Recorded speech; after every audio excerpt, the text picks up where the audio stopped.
With us now is the host of Insiders, Barrie Cassidy. And Barrie, you were staying up late to watch that extraordinarily late press conference by the Prime Minister. He snookered a lot of people in his own party. It was one of those days that I think will serve to characterise the Prime Minister's style and his priorities. He decided to employ the tactics of win at all costs, but this time he deployed those tactics against his own. He's done it in the past, of course, against his natural political enemies, and I think that's where the damage sets in for him. He had a win, he had a victory, but he might pay a high price for it. You had some insights from within the Tempest as this thing unfolded last night. How bitter are feelings within the Liberal Party about all of this, Barrie? Well, in one sense it shored up his support among the Conservatives, and they have the numbers within the caucus, so that's important. But on the other hand, he infuriated a lot of the moderates, and so many of them are ministers. And I'll just take you through some of the things that have been reported this morning that were said behind closed doors. But Christopher Pyne, for a start, got the ball rolling at the earlier meeting when he said, well, if you're going to have the Nationals in here, that's akin to branch stacking. And again, that was a miscalculation, because the Prime Minister could have got a result, and it would have been a less bitter result had he just had a meeting of the Liberal Party, because he would have had the numbers, but he would have had the numbers there. But instead, he brought in the Nationals, and that left a sour taste in the mouths of many. Malcolm Turnbull talked about it being, he said, look, it's a good idea to keep the party together, given the opinion polls at the moment. So that was a gentle reminder of where he's at, because they went into this day with, off the back of the expenses scandal, Bronwyn Bishop departing, and a fall in the opinion polls. Julie Bishop talked about how it had taken attention away from the climate change issue, which was important to them to get that one right. Josh Frydenberg talked about how this was an affront to the memory of Robert Menzies, and of course what he was talking about there was the right of the individual over the group. So, as you can see from that, there was a lot of quite serious criticism from some big players. What happens now? So, as you mentioned this morning, there was a headline also, I think, in The Guardian this morning saying, you know, even when he wins, he might lose. Exactly that, you know, win at all costs point of view.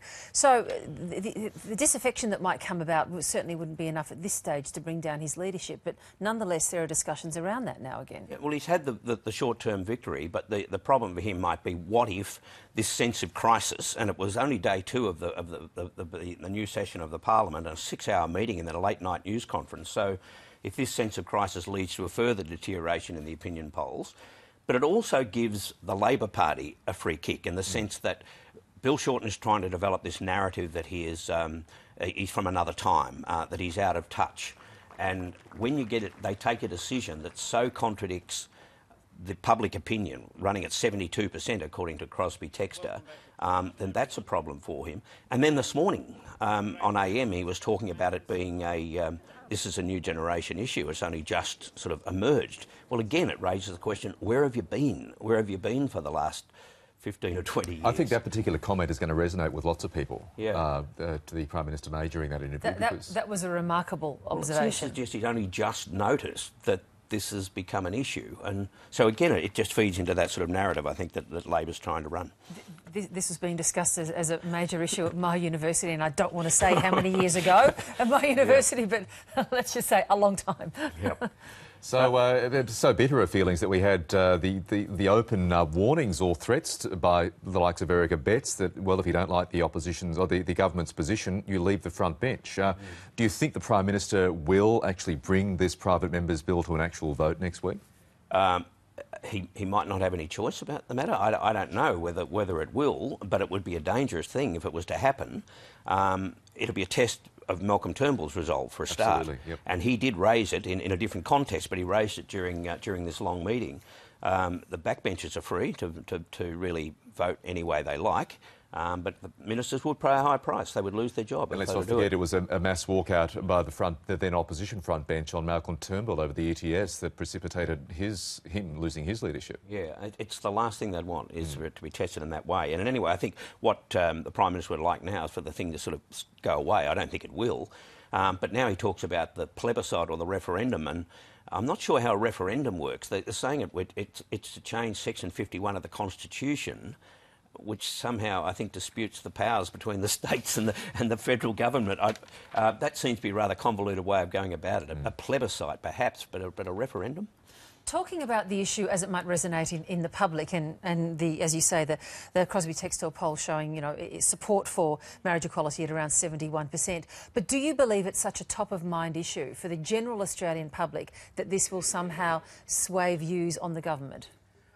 It will in some seats. In some seats it could be the critical factor, and in a close election that's important.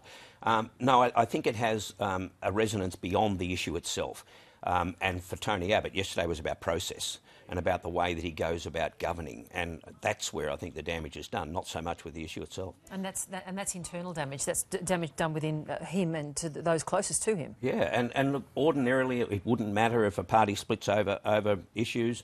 The Labor Party splits over issues all the time. We saw it at the federal conference. But this time, when such high-profile ministers are on the other side of the argument, and they're not happy with the way that the thing was carried out, that's a problem. Yeah, the branch stacking quote is going to be immortal, isn't it? Yes, but then Christopher Pyne tends to put a few immortal words out there. Good for him. Good on you. Thanks, He is Barrie. in politics after all. Well, exactly. The game is to get quoted.